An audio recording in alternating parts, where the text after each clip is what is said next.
Hi, my name is Chris and this is Battle Nonsense. Today is quite a special day, because DICE has released the Final Stand DLC in the CTE. What makes this so special is that this DLC is still a work in progress. It has not entered the content lock phase of the development yet. What content lock means is that once your product enters this phase of development, you can no longer add new content. And the scale of the changes which you are doing is also smaller than what you do before you enter the content lock.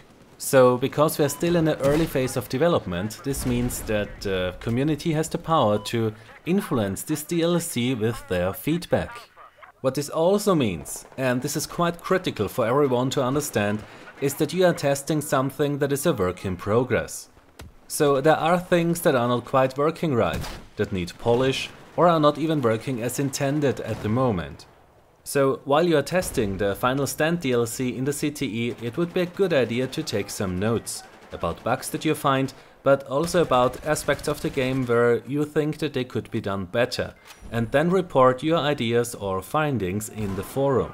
It would be also ideal if you could record your gameplay and then show what you found to the developers, because this makes it much easier for them to reproduce a problem, understand the problem and fix the problem.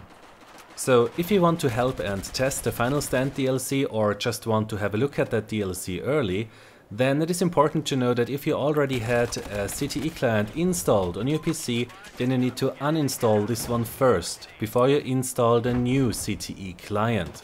This is a 14 GB download. The plan DICE currently has for testing the DLC in the CTE is that every 24 hours all servers will change to a new map. So for one day all servers are running the same map. What happens after 4 days? Well, we will see. There is no exact plan at the moment as it seems. Maybe we get all maps in the rotation then. Now let's have a look what is included in this Final Stand DLC.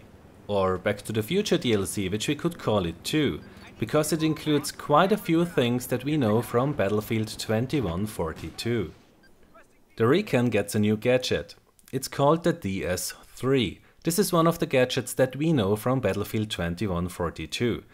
Now, instead of reading the description, which is always boring, let me show you what you can do with it.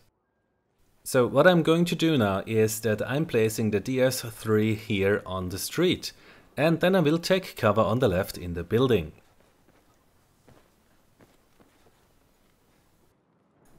As soon as I've placed it on the ground, the other team will start to see an enemy spotted directly on that location.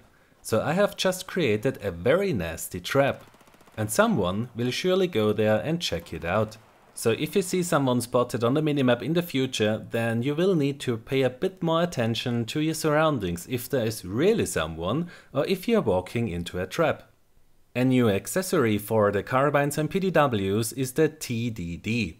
What looks and sounds quite complex at a first glance is actually quite simple. What that thing does is that it presses the Q button for you to spot enemies.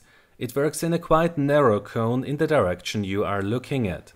So you only need to look at a player and they get spotted automatically. You don't need to press the Q button.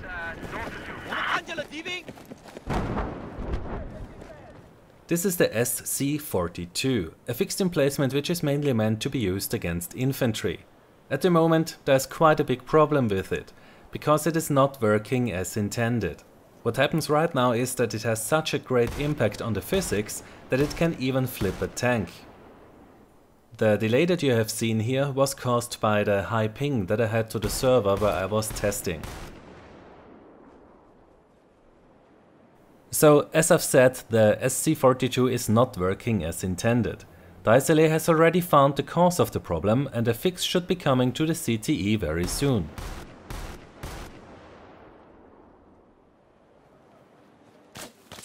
There is a lot of snow on Operation Whiteout, and to get you and your passenger quickly from A to B, DICE has added a snowmobile. There is not much else to say about the snowmobile, so let's move over to the HT-95, the hover tank. This is a prototype of the tank which we know from Battlefield 2142. Basically it replaces the main battle tank.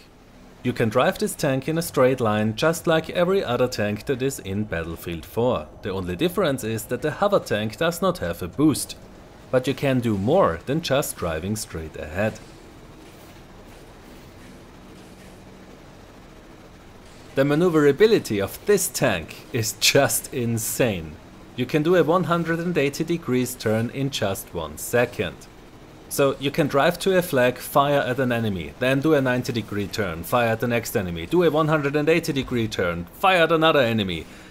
This is just like playing infantry in a tank. At first it is quite strange to drive in that tank, but once you spend some time with it and got used to its maneuverability, it is really fun. But you can rotate the tank a bit too quickly, so I hope that DICE will refine that maneuverability a bit more for the final version.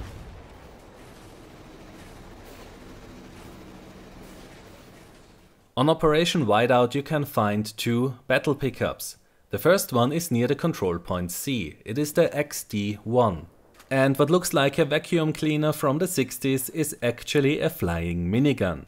Once you have picked it up, you can go to some place on the map and then click the left mouse button to place it on the ground. When you then click it again, then you will control it similar to the MAV of the Railgun. The XD-1 is most effective against infantry, as it is basically a flying minigun.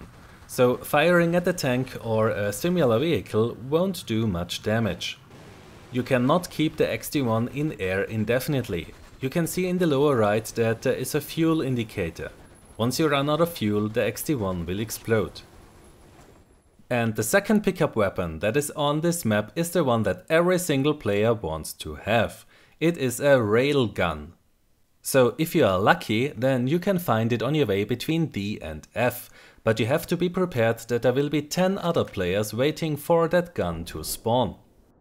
When you press the fire button, a countdown will start and then the weapon fires. It will not fire immediately. And after that shot you have a rather long reload animation, so that is a quite big downside of the Railgun. Now, for some reason a few people are posting in the CTE forums that the Railgun can kill a tank with just 1 shot. Which is ridiculous because it does less than 25 damage. Based on the little time that I've played the Final Stand DLC now, I think that the Railgun is not more annoying than the other battle pickups like the sniper rifles. So currently I don't really have a problem with it. What I've forgotten to mention before is that by pressing the T button on your keyboard you can change between 2 different zoom levels. And the special effects for the bullets are also not final yet. They miss in example the trail which you know from the sniper rifles. That should be added in one of the next patches in the CTE. A feature which is clearly still a work in progress is this boosts available button.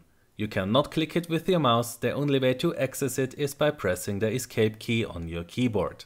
What will happen then is that the game brings you to the game menu, where you can select a boost in the menu just as usual.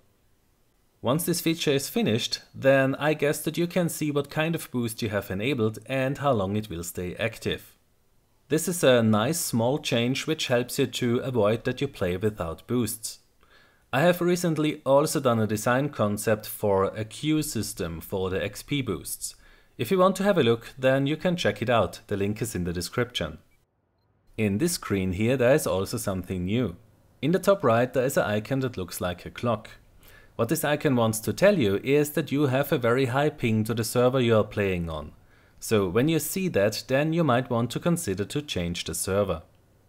And lastly, let's have a look at the map design of the only map that we can currently play in the Battlefield 4 CTE, Operation Whiteout.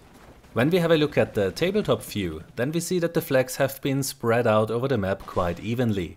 What I personally really like is that I can take different routes from one objective to the other. And for the flags A, B, C and D, the terrain does provide enough cover for me to approach with, in example, a fast snowmobile. The same is true for E and F. The only problem you have is between E, F and the group A, B, C and D. That part of the map where the road is running through is quite open. So there you want to choose either a tank to go over there, or a helicopter or a fast snowmobile, because out there in the open you are an easy target for snipers. What surprised me a lot is the design of the B checkpoint, the assembly, because there we have the main gates, which are the main entry point. But in addition to that, we have 3 more entry points. One that is above the main gate. Then there is one on the left and one on the right. So when you see that there are a lot of people from the other team at the main entrance, then you can just use another entry point. This means that the choke points are greatly reduced at this objective, and you can apply tactics much better. So after I've spent some time on this map, I have to say that I do really like the layout, and I also like the design and the aesthetics DICE used for this map. Some aspects did really surprise me, like, as I've said, the underground design of the assembly. I also like that Final Stand brings us back a little bit of 2142. Yes, I would still like to have a standalone title like 2143, but this DLC looks like it could be quite fun and enjoyable to play. Yet we must not forget that what we see here and what we test here is still in an early phase of development. This means that there are things that don't work right, there are things that need to be polished or need to be changed. But DICE has the time to do this because we are in an early phase of development. This also means that the community is in the unique position to shape this DLC. We can influence what we will get in the end when Final Stand gets public. So I have no idea if Final Stand will turn out to be a good DLC, or if it will be forgotten in just a few weeks after release. What I am definitely looking forward to is test the remaining 3 maps of this DLC. I hope that they also surprise me in some way, just like I was surprised by this map. I'm also looking forward to see how DICE is incorporating the feedback that we are posting in the CTE forums, because together we can shape this DLC to become what we want it to be. So as soon as there are news about Final Stand or anything else about Battlefield 4, you can be sure that you will find a video about it on my channel. So if you like my content, then please consider to hit the subscribe button and I might see you next time. Until then, have a nice day and take care. My name is Chris and this was Battle Nonsense.